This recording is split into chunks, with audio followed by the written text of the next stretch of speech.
Let's look ahead to the second quarter. Are corporate profits bound to reflect the impact of $100 oil? Lee, I want to go to you first. Lee, what's your take? I mean, is this the first quarter where we see the reality of it?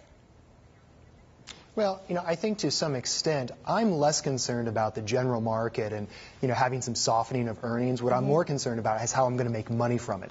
I think we should look at is investors should spend a little bit more time looking at what got hurt on the peripheral. Look at something like a Chesapeake or a CSX. These companies did get hurt throughout the quarter with their share prices that got discounted. So I think investors need to, instead of worrying about this, they need to go head on, get straight in there, and start looking at some of the energy companies that did get knocked down, that did go down, as opposed to worrying about all corporate profits. Q4 was far worse. Q4 we had serious credit problems, and those are over now. So I think natural gas softened it because it's so cheap, and I also think that the loosening of credit markets is going to make up for some of this $100 oil business. It sounds like Paul, he's saying look for smart energy plays as a reaction to this. Yeah, I think there's definitely some sense to that. I mean, clearly rising oil prices are going to hurt some of the transportation companies. It's going to hurt some consumer companies, other companies that rely heavily on commodity costs as a big portion. So don't play the market that way. I don't know why you'd want to look at heavy natural gas plays and things of that nature. Clearly, the trend is not in your favor. So we're emphasizing financials. They're working.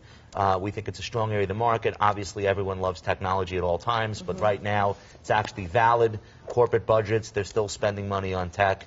Outside of those two sectors and healthcare, there's really not a lot to like. We are studiously avoiding anything industrial. We're avoiding a lot of the materials, and we want as little exposure to China as possible. So, Lee, I wanted to bring you in on this point of what if we have the trifecta disaster zone? What if we have Eurozone deteriorates further, China, hard landing, oil, 120? Very simple, because that is kind of how we always are trying to position for a worst case scenario and then try to skim as much money doing it as we can.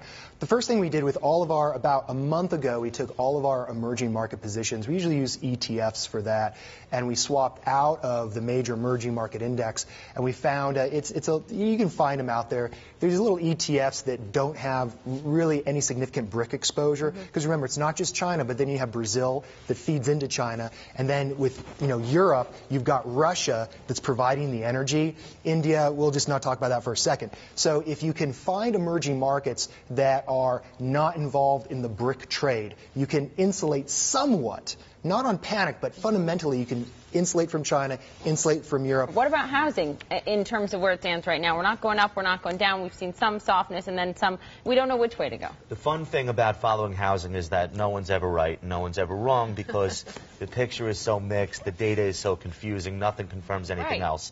So rather than get too far out into the weeds, I would tell you that even if there is another few percentage point drop in prices on a national basis, that's not the story. The story is that multifamily homes are doing great.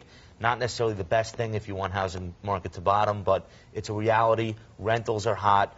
And the way to play that is with Home Depot, new 52-week high pretty much every single day this year.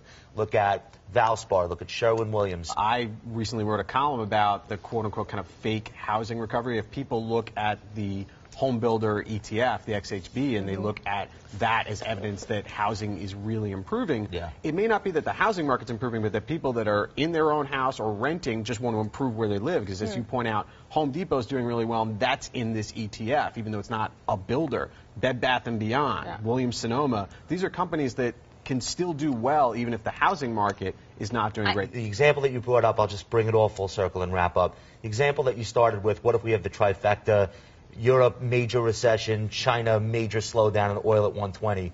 Those three things could never happen simultaneously. If you get a crashing economy in Europe and China or China, you're not getting $120 oil, you're getting demand destruction. So you would never actually see, unless there's a war. If Iran wants to I was just going to say, but I'm saying economically speaking, has there ever been peace in the Middle East? But we don't make investments based on whether or not Israel's going to strike Iran. That's not something we got to think about. We have to think about it, but we certainly can't build portfolios that way.